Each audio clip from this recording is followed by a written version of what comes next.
For the week 13 and 14 of Theoretical Foundations in Nursing, we'll be focusing on local theories or theories who are from the Philippines, and we'll start with the Locsin's Technological Caring in Nursing.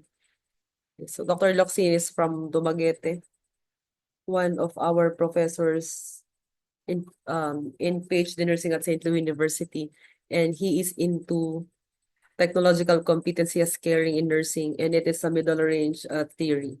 Okay. So what are the assumptions of the theory? When we say assumptions of the theory, these are the things that the theories believes that will happen with the implementation of the theory. Okay. Persons are caring by virtue of their humanness. So Dr. Locsin is trying to tell us that every human being, it is innate for us to be caring. And persons are whole or complete at the moment. Okay. Meaning the past events will not define who is the person in front of us now. Knowing persons is a process of nursing that allows for continuous appreciation of a person from moment to moment. So Dr. Locsin also emphasizes that you have to be very particular of the four ways of knowing for you to be able to connect with the person and to have a continuous appreciation of that person from moment to moment. And technology is used to know the wholeness of persons moment to moment, and nursing is a discipline and a professional practice. Okay? For the dimensions of technological value in the theory, technology as completing human beings, Dr. Locsin said that to reformulate the ideal human being, such as in replacement of parts, both mechanical or the prosthesis or the organic or transplantation of organs. So that is the inclusion of technology in completing human beings of about the possible uh, prosthesis, okay, for possible prosthesis or transplantation of organs. So that is a part of technology as completing human beings, or the help that technology could give in order for us to complete human beings. Technology as a machine technologies. Examples are computers and gadgets in enhancing activities to provide quality patient care, such as a Penelope or Da Vinci in the operating theaters. Not only that, it could be typical example are your cardiac monitors, and um, that provides again data about the patient. Next is technologies that mimic human beings and human activities. Examples here are the robots, such as the nurse robots. Actually, Dr. Locsin have published a book. Lecture. Bumalik ka. Okay.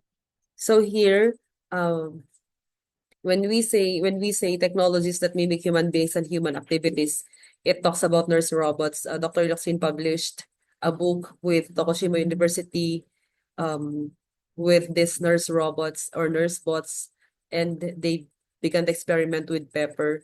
And the plan of the group who created these nurse robots are um or is to include emotional quotient to robots at by the year 2050. So, but then again, Dr. Locsin and the professors of Tokushima University emphasize that there are still things that a human could do that a robot cannot. Okay, so meron pa din talaga. So what is the model of Locsin technological caring in nursing? Okay, the futures of research is experiences of caring for, or what are the lived experiences of being cared for? Because Dr. Locsin is after knowing the experiences of a person after being hooked to a machine, or what could be the experiences of the relatives or the nurses looking at the patient under the help of technologies. For example, again, a patient with a mechanical ventilator, cardiac monitor, and all. So ethics and technological dependence, cloning and bionic parts, and experience of being with those. Okay, design and development of instrument to measure technological competency as caring in nursing. So I think this time he is into the development of the instrument for him to be able to create a research after doing the middle range theory. So according to the model of Locsin, you have to know the persons. Okay, so you have here multiple patterns of knowing. You have your empirics, your aesthetics, your ethic, your personal, okay, knowing, or ethical knowing, aesthetic knowing, empirical knowing, and personal knowing. So you have studied about that ano to? Four Ways of Knowing by Carper in 1978. Another one is knowing the person, who is the person or what is the person. So who is the person? It might be the patient, okay, or the nurse. So when you make a theory, you have to identify who is the person, if it's the patient or the nurse, okay? And then another one in here, calls for nursing, supporting, affirming, and celebrating, and both, okay, should um to blend into nursing as caring. Okay. So again, the Loxins technological nursing, caring in nursing, or the Loxins technological caring in nursing focuses on the assumption that we should be taking care of the patient and looking at the machine as well. But we have to be very careful, or we should be looking at how the patient, the bantay, the relatives, and the nurses are being affected with the presence of the machine. So we have here Agravantes, Casagra Transformative Leadership, the Casagra Transformative Leadership Model Servant Leader Formula, and the Nursing Faculty's Transformative Leadership Behavior. So this was made by Sister Carolina Agravante. Okay. What are the elements of this? It talks about servant leader spirituality. When we say servant leadership, okay, it is based on the idea that leaders prioritize serving the greater good. Okay, when you say servant leadership, you are after the benefit of every individual. This is beneficence, do no harm. Okay, leaders with this style of leadership serve their team and organization first, and they don't prioritize their own objectives. So they work for the organization. They are not working towards for themselves. They are not after siguro being promoted, but for the totality or the benefit of the totality of the organization. And employees in servant leadership environment are more likely to feel that their voices are heard. So another one is self-mastery expressed in a vibrant care complex and special expertise level in the nursing field. One is engaged in. So this one, okay, the Casagra transformative leadership model is rolled into um, a personality of modern professional nurse who will challenge the demands of these crucial times. Okay. Again, this focuses on these three following elements. Next, the main propositions of the theory. The Casagra transformative leadership is a psycho-spiritual model was an effective means for faculty to become better teachers and servant leaders, for the faculty, or to be able to prioritize the benefit of the organization. Okay. Next, care complex is a structure in the personality of a caregiver that is significantly related to the leadership behavior. So, being a leader, according to Agravante, you should be at least having that servant leader attitude. Okay. Let us not forget that from the word itself, it's a transformative leadership model or theory. Ibig sabihin talaga you have to be able to address the challenges of modern nursing profession. Okay.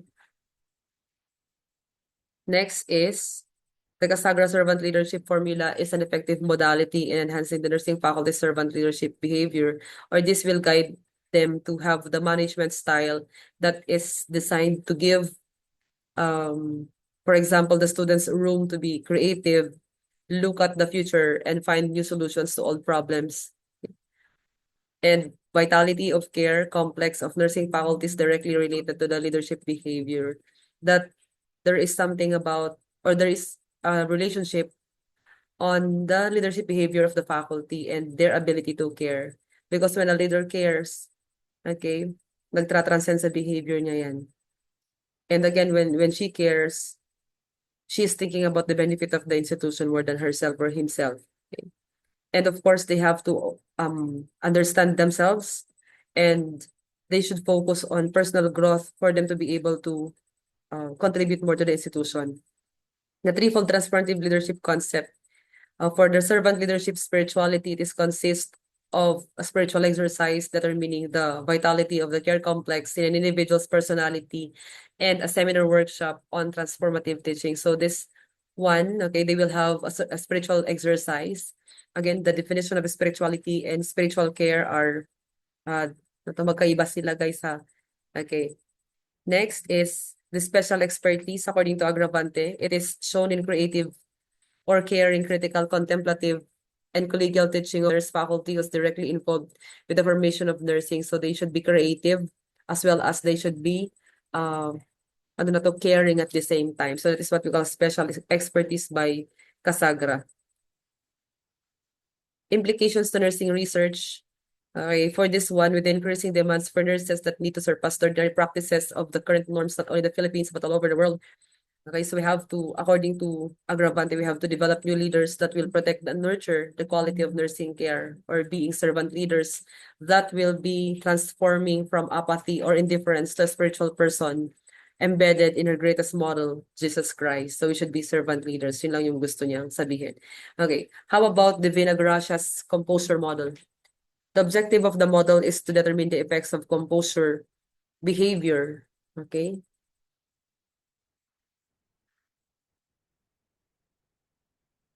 of the advanced nurse practitioner on the wellness and outcome of the selected cardiac patient. So yung parang nag-focus lang din si Divina Gracia po dito sa mga cardiac patient. It talks about, the theory talks about cardiac patients.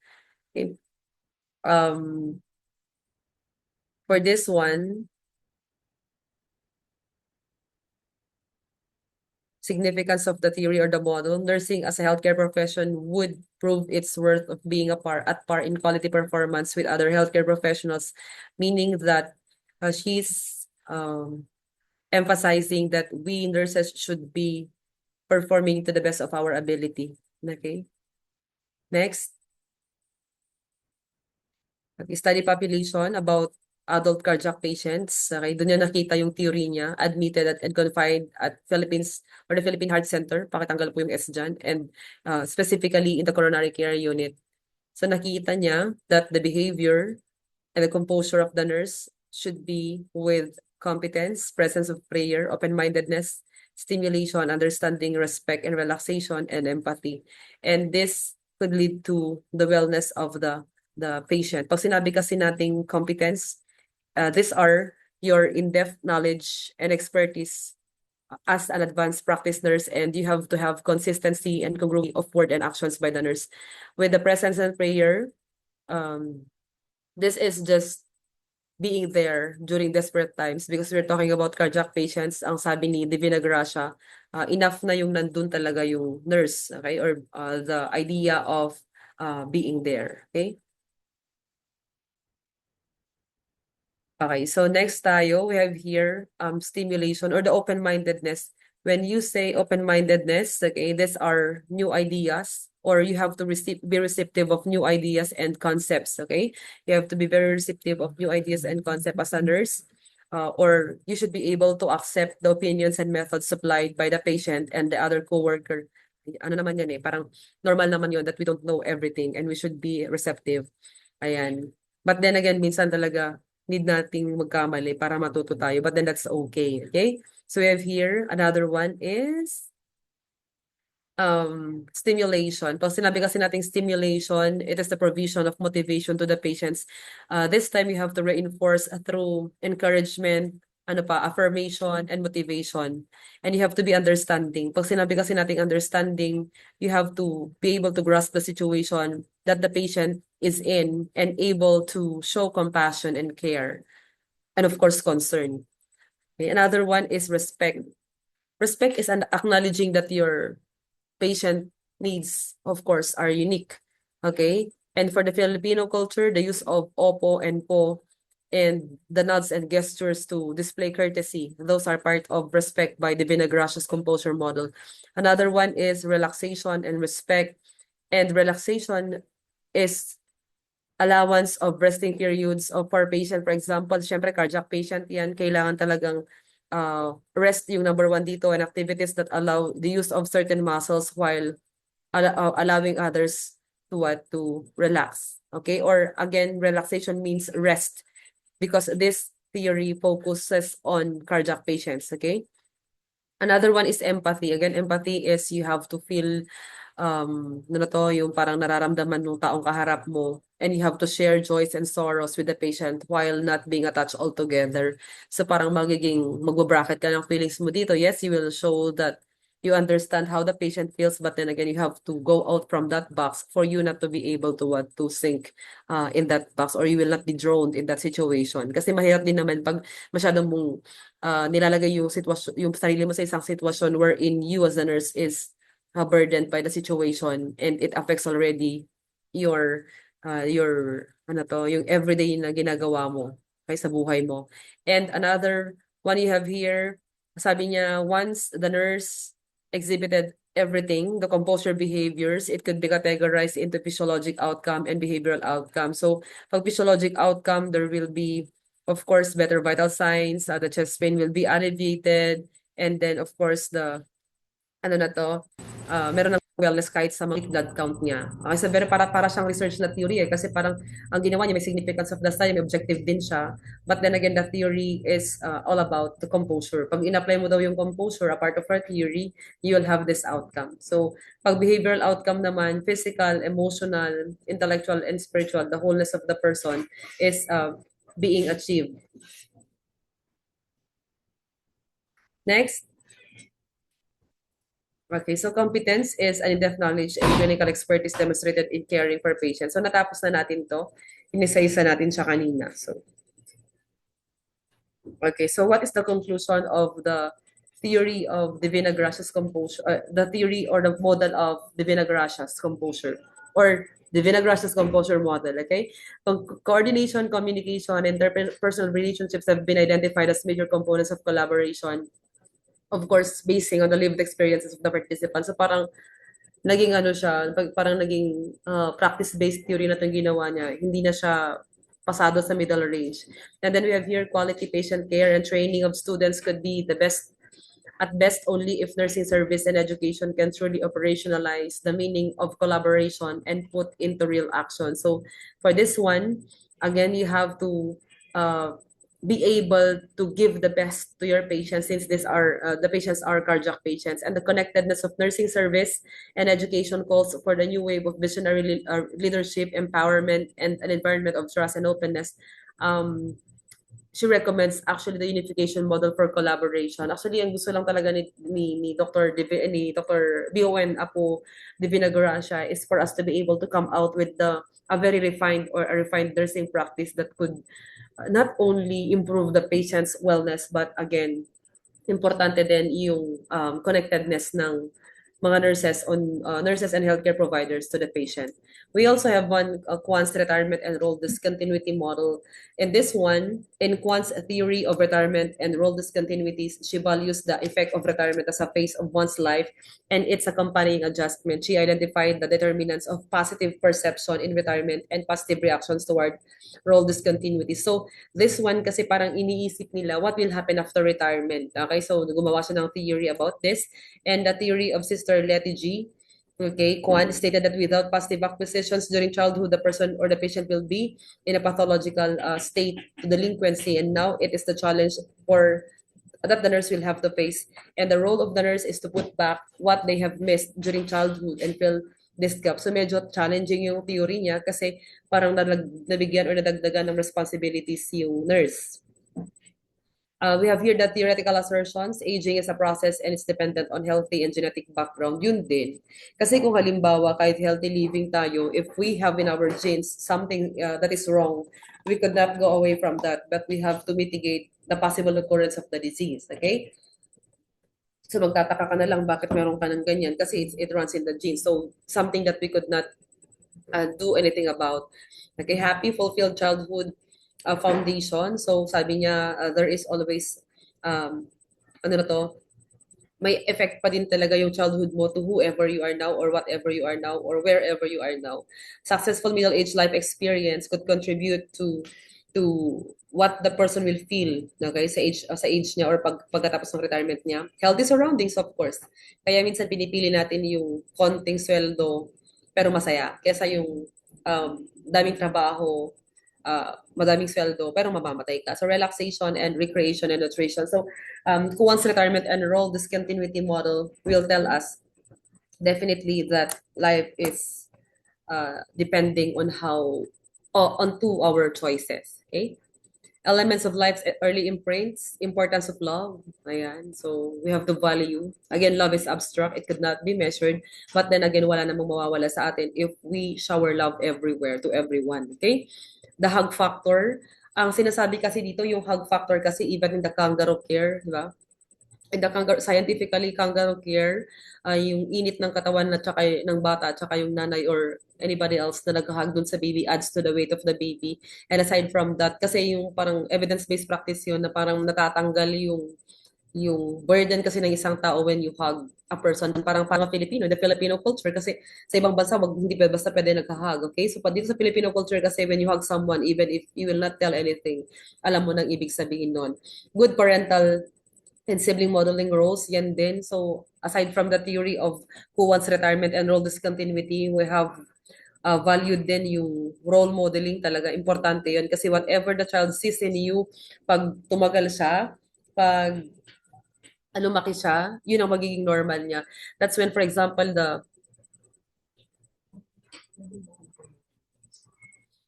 okay, for example, nakita niya yung tatay niya nag-iinom, magiging normal sa bata yon. So you cannot blame pag lumaki yung bata na ganun siya. Okay? Next is sense of humor and relaxation. Importante yan. We take time to relax. This is a very big contributory factor to what will happen to us during the retirement period. So you have to have sense of humor. Kaya kahit mahirap ang buhay, basta importante nakakapag-relax tayo. Gone are the days that we depend on the bulk of work and the bulk of salary. Kasi iba na yung buhay ngayon. Unlike before that we spend our lives to work, okay? In expense of our health. Value of work and prayer, life growing closer to God. So this could be the possible imprints of life that you could use, okay, pag tumanda ka. We have here Abakin's Prepare Me holistic nursing intervention. So very particular siya. Prepare Me are the nursing interventions provided to address the multidimensional problems of cancer patients that could be given in any setting where patients chose to be confined. So si Abakin naman, ang maganda dito, nag-focus lang talaga siya dun sa Prepare Me. At sinabi niya that the person in her theory with the four meta paradigms, ang person niya dito is are the cancer patient. So maintindihan natin that the rest or the totality of the theory will be for the cancer patients kasi siya yung person dito sa theory niya. So dimensions, the study addresses the need to develop interventions that could address the needs of a cancer patient, especially concerning the ability to be in control and maintaining their dignity. Of course, pag yung pasyente nagkaroon siya ng cancer, talagang magkakaroon talaga siya ng malaking pagbabago sa buhay niya. And then the ability of the patient to accept the fact na meron siyang cancer will help him or her to seek for medical attention, of course, for easy recovery, okay? Or faster recovery. The main objective was to determine the effects of holistic nursing intervention, the Prepare Me holistic nursing intervention for patients with advanced and progressive cancer or advanced progressive cancer. So the model talks about the presence, the prayer, okay? So for Abakins, okay, importante din sa kanya yung relaxation activities, okay? And yung meditation and value classification. So, yun yung magkakaroon ng, it will contribute, okay? It will contribute to the quality of life of the patient. Okay? Next is, you have here, for terminally ill patients, okay, yun yung physical, yung psychological kasi niya, yung social, religious level of independence, environment, or spiritual could really affect, okay, the patient. For the presence kasi, ang sabi ni, for sa Prepare Me kasi it starts with presence. Presence is being with the another person during the times of need. And this includes therapeutic communication, active listening, and touch. So we do not know how much we are able to affect the life of a person by just merely being present at that moment. May meron yung mga tao talaga na pag nakita mo na nandyan lang, kahit wala siyang ginagawa, alam mo you're stable. Okay? For the reminisce therapy, yung prayer alam na natin, yung prayer alam mo na, alam natin connection with God. Okay? Believing that something could happen, believing that this challenge is happening to you because God knows that you could overcome it. Or, di ba sabi natin, hindi naman ibibigay ng Diyos kung di natin kaya. Reminisce a theory or a therapy, I should say. Recall of past experiences. Ito yung mga feelings and thoughts that will facilitate your adaptation to the present circumstances. So, medyo maiisip mo na you've been here, it was very difficult, but then again, you were able to adjust, adapt, and to be successful in that situation, nang pwede mong gamitin yung mga techniques na yon of survival to the present situation na meron ka.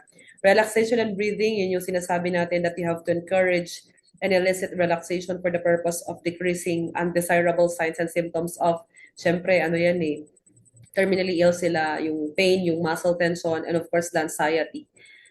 We also need meditation. Yung meditation kasi it encourages an illicit form of relaxation for the purpose of altering patient's level of awareness from focusing to an image or thought. Talagang to try lang natin na i-debulk yung isip niya about the cancer of what will happen to her. And then we have here values clarification. Pag sinabi nating values clarification, we have here assisting another individual to clarify his values about health and illness in order to facilitate effective decision making. Kasi, for example, yung pasyente naniniwala lang siya na gagaling siya kahit di siya magpa-hospital kasi lalagyan lang siya ng mga lead slips. So you have to clarify the values of the patient regarding the disease, or baka mamaya sabihin nila na ano lang sila na nakulto lang sila. So you have to be very particular of how they think about their disease. In the process of values clarification, you have to you are able to help one become internally consistent by achieving closer between what we do and what we feel. Okay?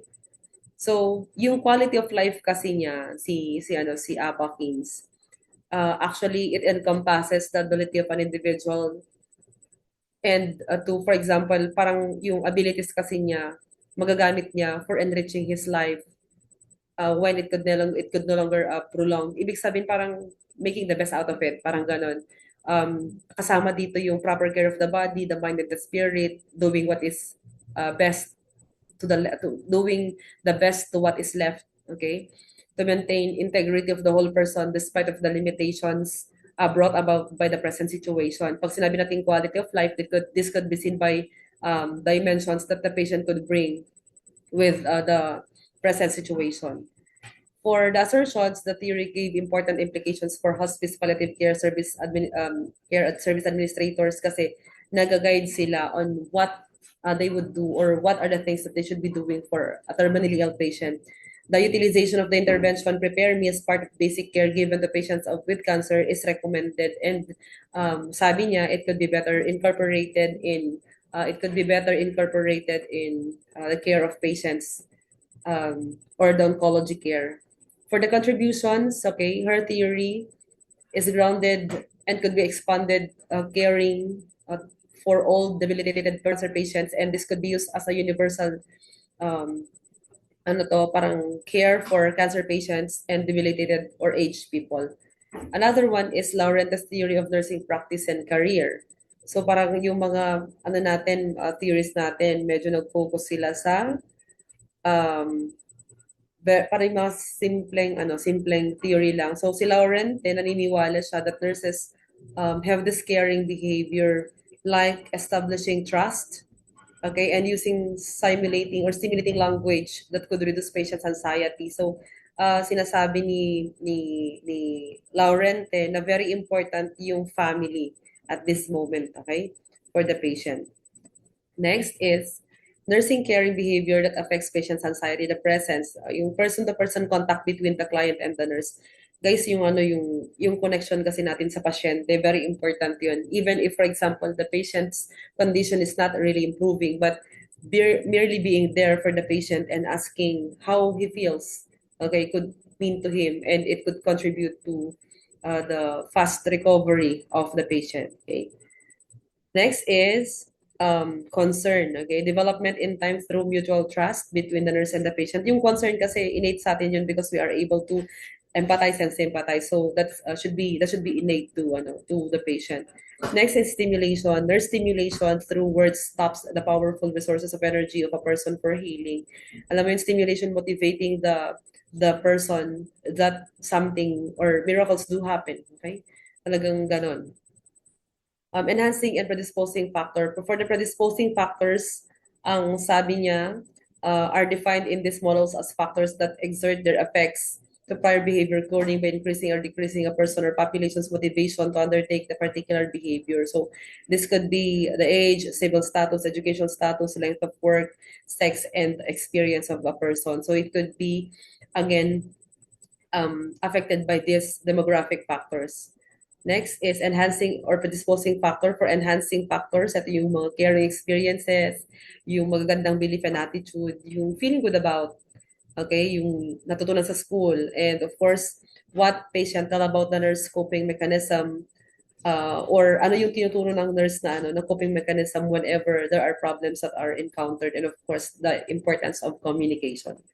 What are the implications of Laurentis' theory of nursing practice is they provide a foundational knowledge of care, concepts that enable those in the profession to explain what they do for patients and the reasons for their actions. So dito yung sinasabi natin that we should get the consent of the patient to everything that we do, but we have to explain really kung ano yung ginagawa natin. This is particularly important because it helps nurses to articulate evidence and justifies the methodologies behind their practice. So they could reason out bakit nila ginagawa yung isang bagay, and that is very important. Okay?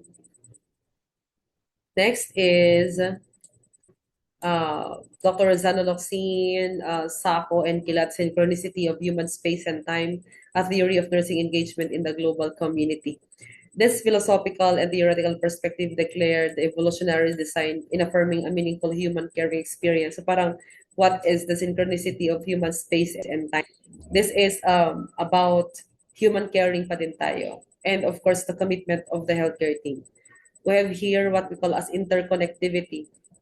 The nurse does not only focus on biological curing, but considers the healing aspect of the whole person's being. Ito yung sinasabi ko sa inyo from the start, that whenever the patient is admitted to the hospital, we should not only be focusing on the chief complaints of the client, but we also have to make it sure that the person is healed, okay? The nurse becomes more cognizant of the whole integrated person's interaction with the influence by both internal and external environment. So yun talaga, interconnectivity is talking about helping the people or the person or the patient heal completely. Equitability, the principle of justice and fairness in human caring across healthcare systems. This would mean, of course, the value-based concept of equity, fairness to all patients, sa lahat, ano na to, kahit cancer patient yan, HIV yan, hepatitis B yan, may pagbayad yan or may pambayad yan or wala, lahat dapat. It should be fair, okay? On how we attend to charity versus a private patient, we should be fair, okay, at all times. Next is emancipation. Okay, this is the principle of liberating the self and the others from limits of human space and time. The human space-time realities of healthcare could include human factors such as attributes such as fear, shame, lack of communication, skills, lack of knowledge or powerlessness or resources. Okay, so we have to bear in mind that emancipation, okay, that emancipation is parang to free us from legal or social political restrictions. Liberation talaga kasi. Parang free naman tayo, but then again, we should be careful, okay? Na meron talagang fear, shame, lack of communication skills ng mga tao. Pwedeng wala silang knowledge din, pwedeng nagkaroon sila ng powerlessness and human problems with human resources. Human transcendence, according to Sacco, Kilat, and Locsin, it indicates the personal growth of persons and professional growth among nurses. So human transcendence is also evident in the ability to go beyond the limits of the healthcare team, okay, through nursing engagement or the human space and time through nursing engagement that fosters well-being. So ibig sabihin, kailangan talaga dito, if you go beyond the limits, you still have to take care, okay, of yourself as the nurse and of course your patient. Implications, the HST theory is a study of caring and the perspective of synchronicity and nursing engagement. This aims to enlighten nurses in their practice through an innovative demonstration of nursing care process grounded on authentic intentions of caring, transcending extant reductionist approaches. So dito, authentic intentions, okay? Pag sinabi natin authentic intentions, of course, there should be no excuses, no mistakes, okay, when we handle patients. Another is the implication of this theory. It is a useful theoretical base for future research that aims to describe the meaningful connectedness in human experience of transcendence, interconnectivity, emancipation, and equitability with humanistic approaches in the nursing discipline. Okay, so that's all for week 13 to 14.